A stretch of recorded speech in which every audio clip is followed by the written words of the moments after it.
दर्शकगण, श्रोतागण, भाई और बहनों, मातृशक्ति को नमन। खास, विशेष, मनमोहक, चित्त समाधि देने वाला, चित्त के अंदर प्रसन्नता पैदा करने वाला, रोम रोम में आनंद को पुलकित करने वाला और हमारी विचारधारा को अच्छा करने वाला, पॉजिटिव थिंकिंग लाने वाला, स्वास्थ्य के संबंधी, लाइफ स्टाइल के संबंधी, व्यक्तित्व विकास के संबंधी टिप्स देने वाला, वैश्विक स्तर के बारे में बताने वाला, वसुधैव कुटुंबकम की अवधारणा की बातें बताने वाला कार्यक्रम में आपका हार्दिक स्वागत है, अभिनंदन है। सत्कार का अर्थ होता है पुनर्जागरण, अवनति से उन्नति की ओर जाना, गिर करके ऊपर की ओर उठना। हमारे जो मूल्य गिर चुके हैं, सांस्कृतिक मूल्य वगैरह गिर चुके हैं, उनका फिर से उत्थान करना। कार्यक्रम में हम प्रतिदिन नए नए विषयों के साथ में प्रवेश होते हैं।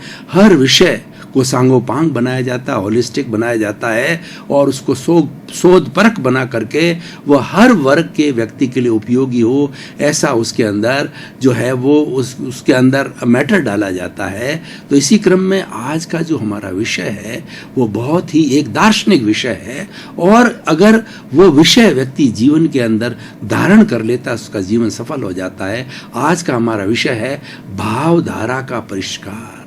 भाई और बहनों, दर्शकगण, श्रोतागण, बहुत ही सुंदर विषय। इस विषय पर घंटों घंटों तक चर्चा की जा सकती। विषय बहुत गहन है और ये दार्शनिक है, महत्वपूर्ण है और हमारे जीवन का निर्णायक विषय है। भावधारा किसे कहते हैं? भावधारा हमारा भीतरी जगत है। हमारे भीतरी जगत के अंदर जो वाइब्रेशंस चलते हैं उनको भावधारा कहा जाता है। भावधारा से विचार बनते हैं, विचार से जो है हमारा चिंतन बनता है, चिंतन से हमारा आचार बनता है, आचार से व्यवहार होता है और व्यवहार से व्यक्तित्व बनता है। यानी भावधारा मुख्य है। भावधारा एक गंगोत्री है। मैं आपको गंगोत्री तक ले जाना चाहता हूं कि शिव जी की जटा से, उत्तराखंड से जो है वह शिव जी की जटा से जो जहां से गंगा निकली है उस उद्गम स्थल तक मैं ले जाना चाहता हूं। उद्गम स्थल तक गए बिना भावधारा का उद्गम कहां से है मालूम नहीं पड़ेगा। वह स्थान, वह उद्गम स्थल वहां है जहां पर आत्मा और कर्म शरीर का आपस के अंदर बंधन है।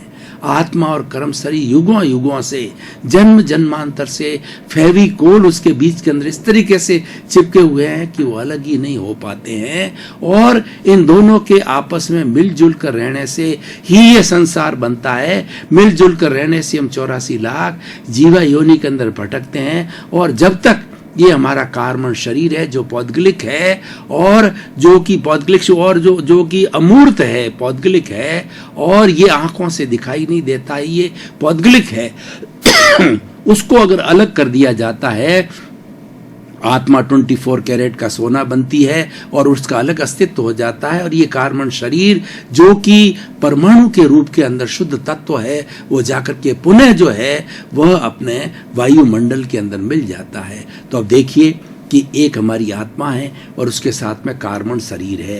ये दोनों के मिलन से एक अध्यवसाय बनता है। ओरा टाइप जो है एक सर्किल बनता है जिसको अध्यवसाय कहते हैं।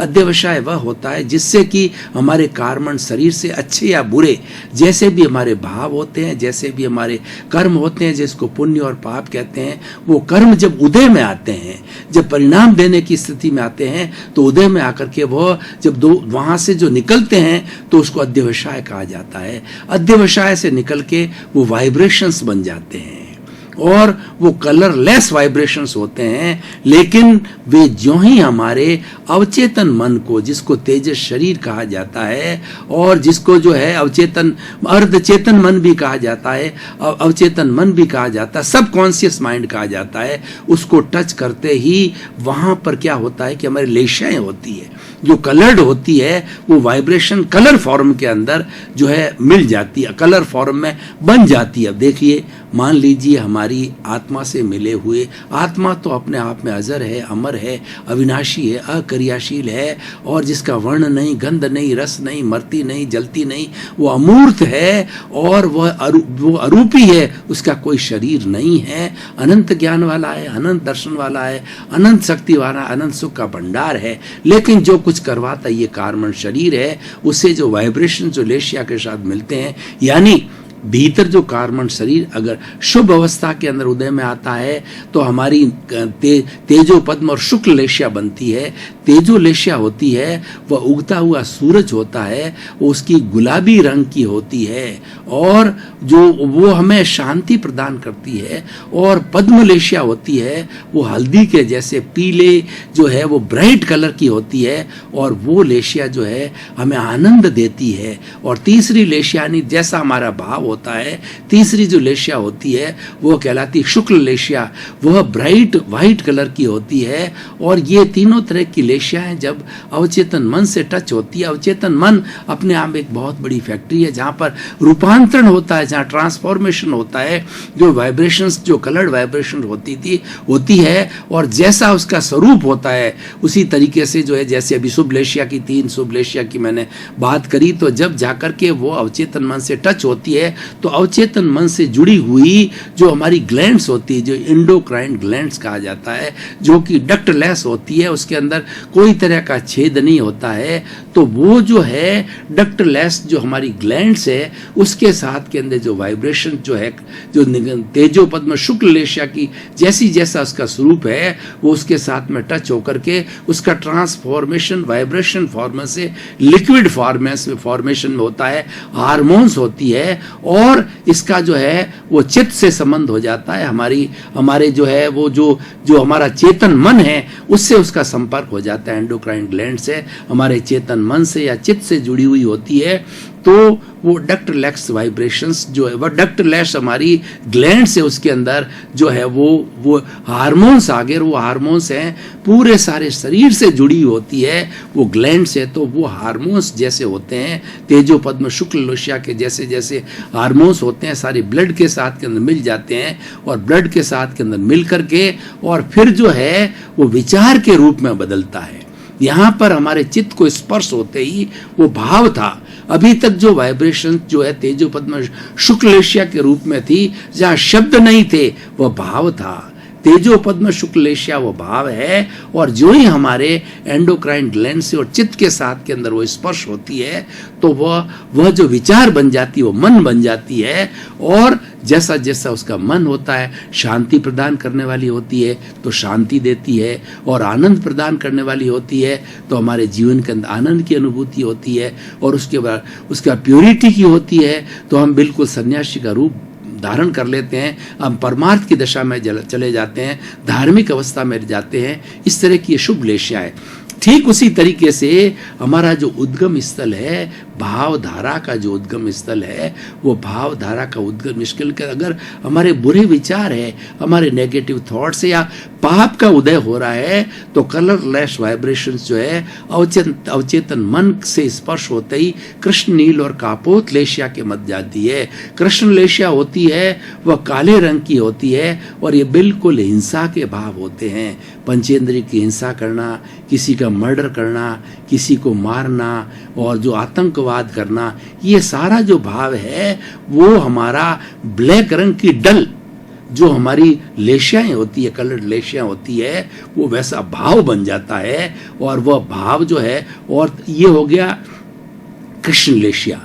और उसके बाद क्या नील लेशिया होती है, नीले कलर की होती है, डल कलर की होती है और ये नीले कलर की होती है। ये व्यक्ति के बुरी भावना पैदा करता है, किसी के प्रति नेगेटिव थॉट्स लाता है, जेलेसी रखता है और घृणा करता है, उस तरह की भावना होती है। और तीसरी होती है हमारी कापोत लेशिया होती है जो कि व्यक्ति के अंदर छल करता है, कपटाई करता है, बुराई करता है, बेईमानी करता है, वो सारा कार्य है कापोत लेशिया करती है। अब देखिए अशुभ भाव यानी पाप के भाव भीतर से वाइब्रेशन रूप में चले और इसकी जो है कृष्ण नील कापोत लेशिया बन करके और अवचेतन मन से जो है वो भाव टच हो रहा है। जो ही अवचेतन मन से स्पर्श हुआ और उसके बाद में चित्त से उसका संपर्क होते ही और वो हमारी जो एंडोक्राइन ग्लैंड्स है, डक्टलेस है, उसके अंदर जो हार्मोन्स में रूपांतरण होता है वो कृष्ण नील कापोत लेशिया के माध्यम के अंदर कृष्ण रूप के अंदर होता है, जिसके अंदर हिंसा का भाव है तो हमारा शरीर किसी के मर्डर करने लग जाता है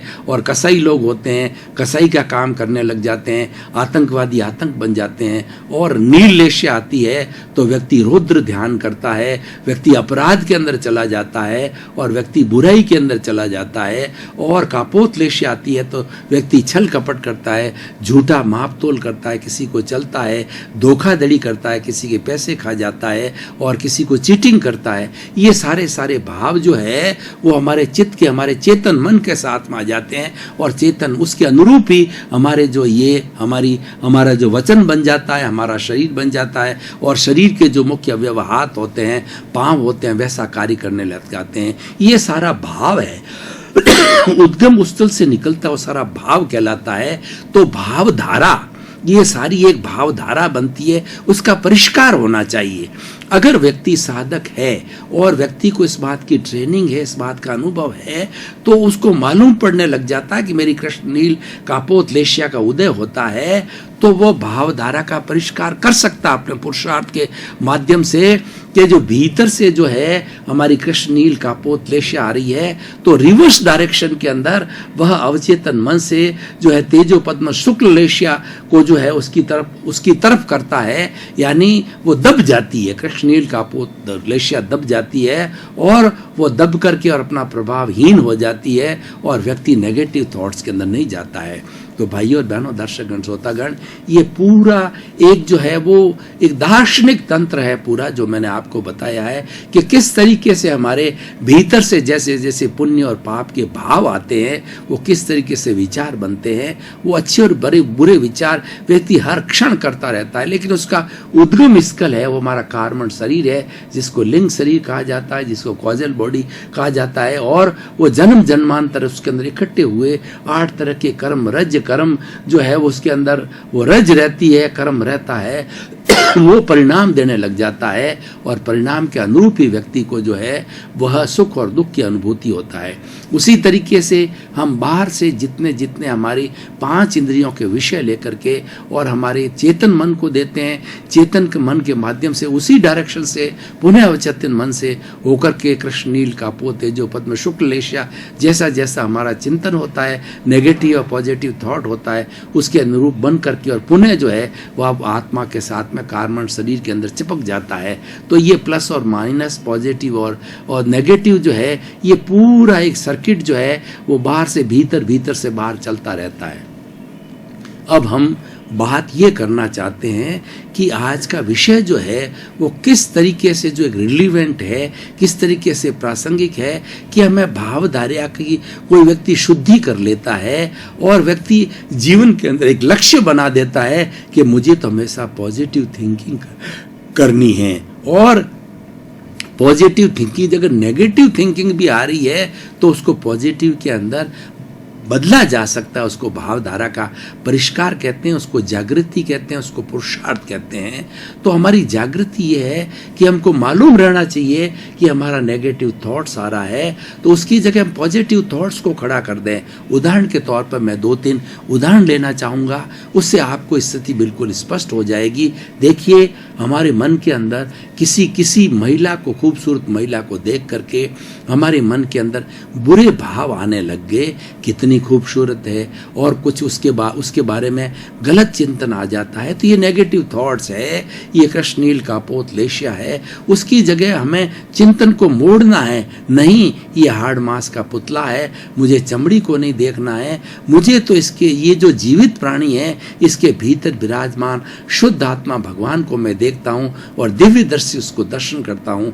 हमने अपने चिंतन को मोड़ा, वही भावधारा का परिष्कार है कि नेगेटिव थॉट्स जब आने लग जाते हैं उसको पॉजिटिव थॉट्स के अंदर बदल दीजिए, और हर क्षण हम ये अभ्यास करने लगे। देखिए कि जैसा जैसा हमने पूर्व जन्म के अंदर कर्मों का बंधन किया है, जैसे जैसे कॉज डाले हैं, वैसे वैसे इफेक्ट के रूप में वह उदय भाव तो चलता ही रहेगा। लेकिन हमें क्या करना है कि जो थॉट्स आ रहा है उसके साथ के अंदर अपने आप को, अगर बुरा थॉट्स है तो लेट इट गो, अच्छा थॉट है तो लेट इट गो।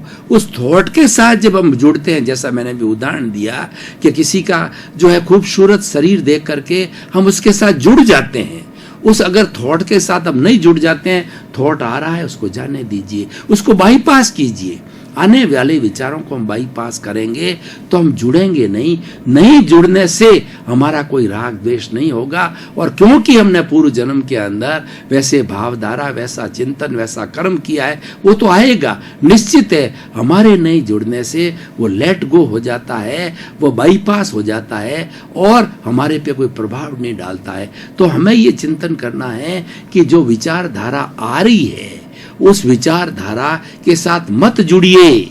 वह तो आ रही है, वो लेट गो हो जाएगी और हम नया जुड़ करके देखिए, वो तो आएगा, क्योंकि भरा हुआ माल है, वो तो निकलेगा। समय आने पर वो कर्म उदय में आएगा, भरा हुआ माल तो निकलेगा। लेकिन हम जुड़ते ही उसके साथ के अंदर नए कर्म बीज डाल देते हैं, नया कॉज खड़ा कर देते हैं। इस प्रकार नया कॉज, नया कर्म बीज होते होते जो है वो इकट्ठा होता जाएगा। और जब हमारा ये शरीर, जो विनाशी शरीर समाप्त होगा, तो अगले जन्म के अंदर जो हमने इस जन्म के अंदर अच्छे या बुरे कॉज डाले हैं, पुण्य या पाप डाले हैं, वो आगे जाकर हमको कर्म फल देंगे। और कर्म फल देने जो ही उदय में आएगा और कर्म फल देना चालू करेगा, तो उससे हमको परिणाम होगा, वह सुख दुख की अनुभूति होगी। और हमने जो आने वाले विचारों को बाईपास कर दिया, हम जुड़े नहीं, तो हमारे नए कॉज नहीं डालेंगे। तो कुल मिलाकर के भाई और बहनों, दर्शकगण, श्रोतागण, इस एपिसोड के माध्यम से मैं कहना चाहता हूं कि आप अपने विचारों से जुड़िए मत।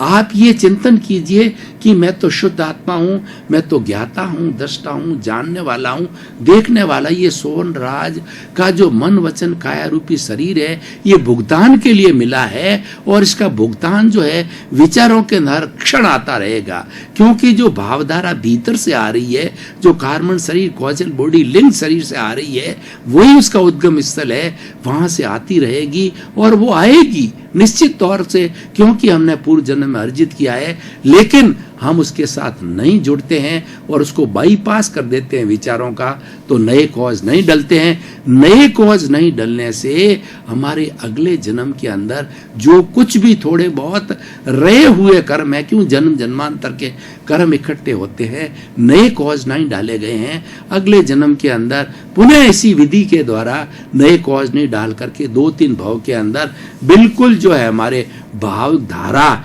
एकदम शुद्ध हो जाएगी। और शुद्ध होकर के हम सिद्ध बुद्ध मुक्त होकर के और आत्मा अपने निज स्वरूप जो है वो सिद्ध शिला के अंदर चली जाएगी, मोक्ष को प्राप्त हो जाएगी। मोक्ष की जो आत्मा है उसका स्वरूप है कि वह अनंत सुख वाला है, वो अनंत आनंद का धाम है, वहां पर कोई भी दुख आता ही नहीं है, अक्षय सुख है और वो अमूर्त है, वही उसका जो शुद्ध स्वरूप है।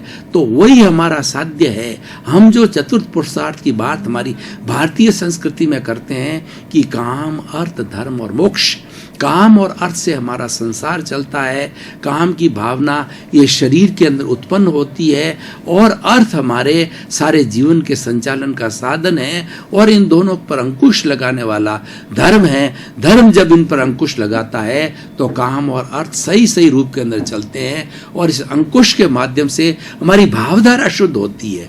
धर्म के माध्यम से भावधारा शुद्ध होती है, यानी हम आने वाले विचारों को बाईपास करते रहते हैं। वो हम एक ज्ञाता दृष्टा भाव से उसको देख करके बाईपास कर उसके साथ जुड़ते नहीं हैं। अपनी संक्षिप्त बात में मैं कहना चाहता हूं, आप विचारों के साथ जुड़िए मत। आप नहीं जुड़ेंगे तो राग द्वेष पैदा नहीं होगा और राग द्वेष नहीं पैदा होने से नए कॉज नहीं डालेंगे, नए जो है आपके जो कर्म बीज नहीं पड़ेंगे और पुनः आप जो है शुद्धि की ओर, ये हमारा शुद्धि की ओर प्रयाण है। नया कॉज नहीं लगने से पुराने कॉज बाईपास होते रहेंगे, बाईपास होते रहेंगे और हमारा शुद्धिकरण होता रहेगा। भाई और बहनों, दर्शकगण, श्रोतागण, हर व्यक्ति अगर अपनी भावधारा परिष्कार में लग जाए, यानी हमारे नेगेटिव थॉट्स को हम पॉजिटिव थॉट्स में रूपांतरण करें, यही पुरुषार्थ, यही जागृति है। हमारी जागृति और पुरुषार्थ हमारे जो आने वाले कर्मों का जो माल है, हम एक जो श्वास लेने के अंदर भी स्वतंत्र नहीं है। पूर्व जन्म के अंदर हम जो लेकर के आए हैं वैसे विचार वो आते रहेंगे, वो हमारे हाथ में नहीं है। लेकिन हमारे हाथ में जागृति ये है कि उन विचारों को हम बाईपास करें, उनके साथ में जुड़े नहीं, यही वास्तव में पुरुषार्थ है। तो मेरे कहने का अर्थ ये है कि जीवन भर आप जो नेगेटिव थॉट्स आते रहते हैं उसमें में से पॉजिटिविटी को बढ़ाइए। आप दुख में से, हमारे जीवन में जब दुख आता है तो उसमें से सुख निकालिए। जैसे कि हम कभी बीमार हो जाते हैं तो क्या होता है कि हमारे भीतर के जो विचार हमको विचलित करते रहते हैं, जो आए हुए हैं, और हम कहने लग जाते हैं भगवान उठा ले तो अच्छा है, और अब तो जाने में ही सार है, क्या रखा है जिंदगी में, मैं दुख पा रहा हूँ। और उसकी जगह जो है हम ये चिंतन करने लग जाते हैं तो मैं तो अजर हूँ, अमर हूँ, अविनाशी हूँ, और सुख का धाम हूँ, सुख का भंडार हूँ, अमूर्त तो मैं शुद्ध आत्मा हूँ। ये दर्द होता है, ये सोहन राज के शरीर में हो रहा है और इसका भुगतान हो रहा है। इस भुगतान के लिए ही ये शरीर मिला है। हर प्राणी को जो मन वचन काया रूपी शरीर मिलता है वो भुगतान के लिए होता है, पुण्य और पाप, अच्छे और बुरे भुगतान के लिए होता है। ये भुगतान का साधन है, तो ये भुगत रहा है, वो शरीर भुगत रहा है, मैं नहीं भुगत रहा हूँ। मैं तो अनंत आनंद वाला हूँ, अनंत ज्ञान वाला हूँ, अनंत शक्ति वाला हूँ, अजर हूँ, अमर हूँ, अविनाशी हूँ, और मैं ज्ञाता दृष्टा हूँ। मैं तो इस सोहन राज रूपी पुतले के शरीर के अंदर पैदा होने वाली वेदना को मात्र देख रहा हूँ।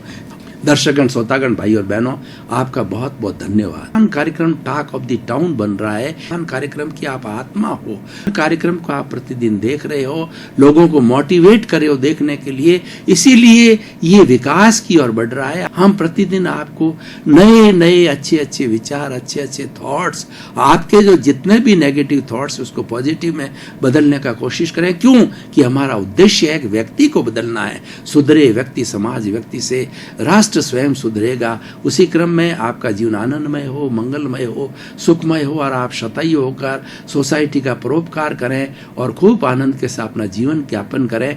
आपके प्रति मंगल भावना।